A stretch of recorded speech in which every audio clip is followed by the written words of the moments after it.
Hi writers and readers, I'm Christy Stratus and I'm back from an almost 2-month hiatus, but don't worry, I used that time really wisely.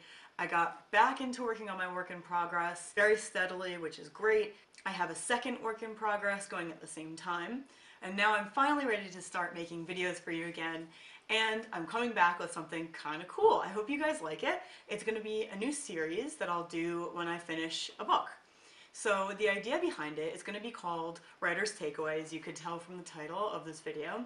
And the idea is I'm going to read various books, whether they're fiction or nonfiction, and come back to you with what I think can be taken away from this as an author to improve your writing, or to show you how to do something in writing, or a good example of something in writing. Along those lines, so that you can see how a published author has done this or that. So the one I'm going to start out with today is a really, I highly recommend this book. It's called What We See When We Read by Peter Mendelsund. This is an outstanding book. It's lit theory, but it's also sort of reader theory, and I found it so useful for telling me what exactly readers really are seeing when they read your book. And that sounds so simple, but actually it's a lot more complex than you think, and when you read it, you're going to be going through it saying, oh my gosh, that's right, I do that and I didn't even realize it. So I think that a lot of people, this is chock full of information, just chock full of it, and it's written in such a cool way. It's got pages that have next to no text, heavily illustrated, it's got sections that have heavier text. Mendelssohn really illustrates these things well. These pictures are not just for fun, they exemplify exactly what he's talking about, which is really clever. It's just so well done, I really can't say enough about it. But it has so much in it that I really feel every writer is probably going to take something different away from this book, depending on what you maybe are missing in your understanding of what readers are seeing, or what you just didn't realize, or whatever you might be struggling with your own writing. I think that everybody's going to find something really useful from this. So what I personally thought was most useful, and again, this may sound simplistic, but let me explain.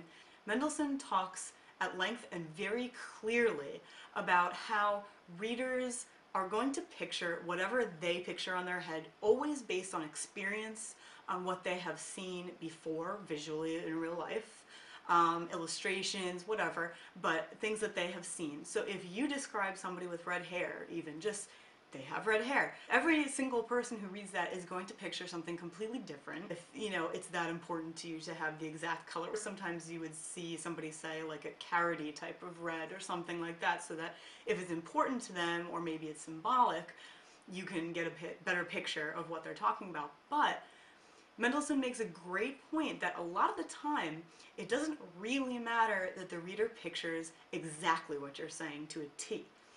The only time it really matters that much is if, like I just said, it's something symbolic and then there's something behind it. So it's not necessarily the visual, or it's the visual that shows you that somebody looks like a snake or acts like a snake or something like that. So what I thought was so important was, I think, only describe the things in detail, like in such severe detail as some of us tend to do, when it's super important, when, like I said, it's symbolic, or for some other reason, you know, for attraction purposes from one person to another, or, you know, any number of things. But I've come across many times, you know, published authors who have described something so heavily that wasn't really necessary.